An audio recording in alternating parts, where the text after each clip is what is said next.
Kelas Gosip episode 8. Apa kabar Miss Berlin?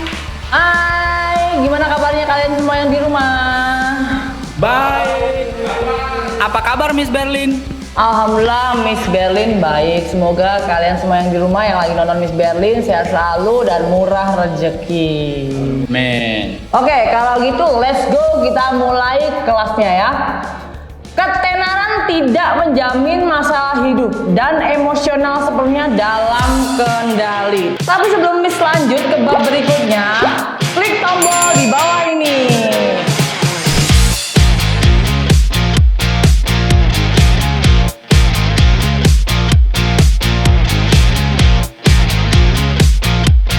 Oke murid-muridku, di kelas gosip kali ini di bab pertama kita akan membahas tentang diterpa kabar miring Bruno Mars berhutang karena judi. Oke, Miss baca dulu ya, Miss agak lupa nih. Oke, Bruno Mars dikabarkan berhutang sebesar 784 miliar akibat berjudi di MGM Grand Casino di Los Angeles.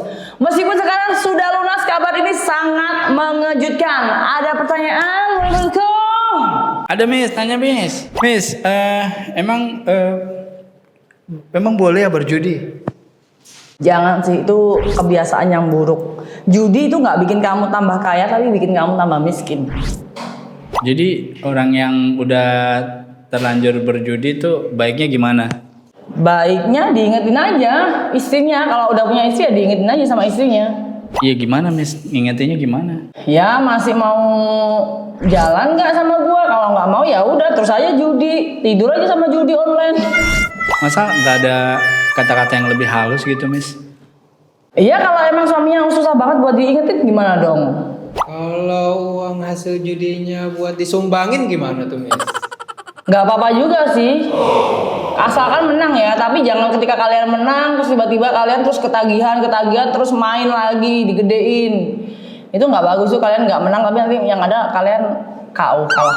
Jadi nggak apa-apa, Miss ya, uang hasil judi kita sumbangin gitu buat panti asuhan. Nggak apa-apa, yang penting kamu ikhlas. Jangan sampai kamu udah sumbang tiba-tiba kamu nggak ikhlas dan mungkin kemana-mana, itu lebih dosa lagi.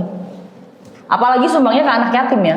Jadi harusnya main judi, habis itu bikin usaha. Nah, baru keuntungannya disumbangin boleh kalau gitu. Boleh, asalkan utamakan keluarga dulu. Kalau emang keluarga kamu sudah cukup, baru kamu boleh membantu orang lain. Membantu itu boleh saja, boleh sekali. Tapi bantu dulu keluargamu, baru kamu membantu orang lain. Utamakan dulu keluarga intinya. Oke? Oke, Miss. Oke, anak-anakku bab 1 udah selesai, kita lanjut ke bab selanjutnya. Nah, di bab 2 ini bahasanya bikin heran. Loli punya hutang endorse dan dia beralasan duitnya itu hasil endorse dihabiskan oleh pasangannya. Loli, anak Nikita Mirzani, punya hutang dari endorsement 90 juta karena tidak profesional dan menolak untuk refund dengan alasan uang telah dihabiskan oleh pacarnya. Gimana menurut kalian? Hanya Miss. Oke, Dede Hari. Jadi emang boleh kayak gitu ya? Apa nggak bertanggung jawab begitu? Kita tuh harusnya gimana sih? Ya, harusnya yang salah juga sih sebenarnya yang ngasih endorsan ya. Dia harusnya lihat dulu. Jadi gini, belum tentu anak artis itu berbakat, tidak semua gitu loh. Mungkin oke lah untuk follower, sosmed segala macam, mungkin dia tenar, followersnya banyak, mungkin bisa membantu penjualan produk segala macam. Tapi belum tentu juga anaknya bisa berakting.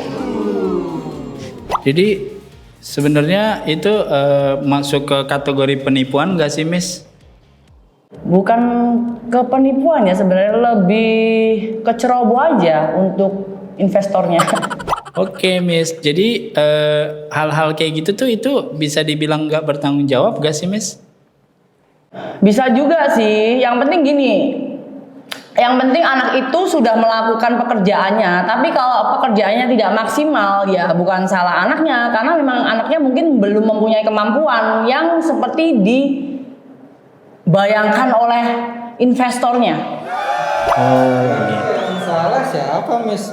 investornya atau anaknya? Kayaknya investornya itu mempunyai bayangan dan berandai-andai tinggi gitu loh. Oh ini anak artis nih, pasti bisa lah mencapai gini-gini, penjualan gue bakalan tinggi lah, apalah segala macam kayak gitu. Tapi kan belum tentu juga ya kan.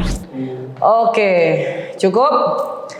Mending tawaran endorse-nya buat Miss di kelas gosip ya kan. Oke, sekarang kita lanjut ke bab 3.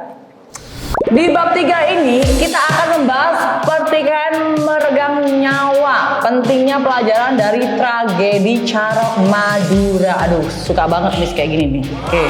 Pertarungan antara Mat Tanjar dan Hasan Tanjung di Madura berujung kematian. Diduga akibat kesombongan menjadi faktor terjadinya Carok yang berujung kematian. Ada pertanyaan untuk ini anak-anak?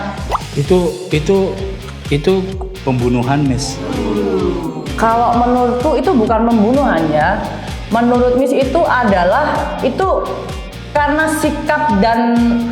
sikap arogan dan kesombongan seseorang itu bisa membunuh dirinya sendiri. Itu apa sih Miss, kayak berantem tinju gitu ya atau pakai senjata? Kalau di Madura itu emang terkenal suka berantem pakai ini ya, pakai parang ya. Kalau di Jakarta namanya parang, tapi kalau di Madura namanya celurit. Udah biasa sih tragedi antar warga seperti udah biasa. Cuman kali ini di Madura ini tragedi ini paling besar. Oke. Jadi Miss tadi Miss bilang kesombongan. Jadi itu harusnya gimana sih? Atau kalau ada yang nantang itu ngelayanin aja, atau kita harus lebih kendalikan diri, atau gimana sih Miss sarannya? Ya intinya gini loh. Sebenarnya yang salah nih yang satunya ya. Intinya kalau kamu punya kemampuan untuk bertarung atau berkelahi, jangan digunakan untuk hal-hal yang nggak sewajarnya. Jadi gunakan aja untuk hal-hal yang perlu aja. Oh gitu. Jadi lebih baik walaupun kita bisa berkelahi, nggak usah dikasih tunjuk gitu. Nggak usah kasih tunjuk, kecuali emang kalian dalam keadaan darurat, kena jambret, maling atau apa, baru kalian gunakan untuk itu. Oke, ada lagi anakku? Ada Miss, terakhir Miss. Oke. Kalau ada yang nantangin gitu, kita ladenin aja atau kita cuekin atau gimana? Cuekin aja selagi dia tidak melebihi batas. Tapi kalau dia melebihi batas, lawan. Oke guys, udah 3 bab yang kita bahas ya. Kalau gitu kita lanjut ke segmen terakhir. Oke, murid-muridku, kita mulai ambil kesimpulan nih. Kesimpulan yang dapat kita ambil dari 3 bab ini adalah semua orang memiliki masalah hidup dan emosional yang berbeda. Semua kendali ada di dalam diri kita masing-masing. Oke, thank you ya murid-muridnya Miss udah ikutin Miss dari awal sampai akhir. Kita bertemu lagi di episode berikutnya. Jangan lupa klik tombol di bawah ini.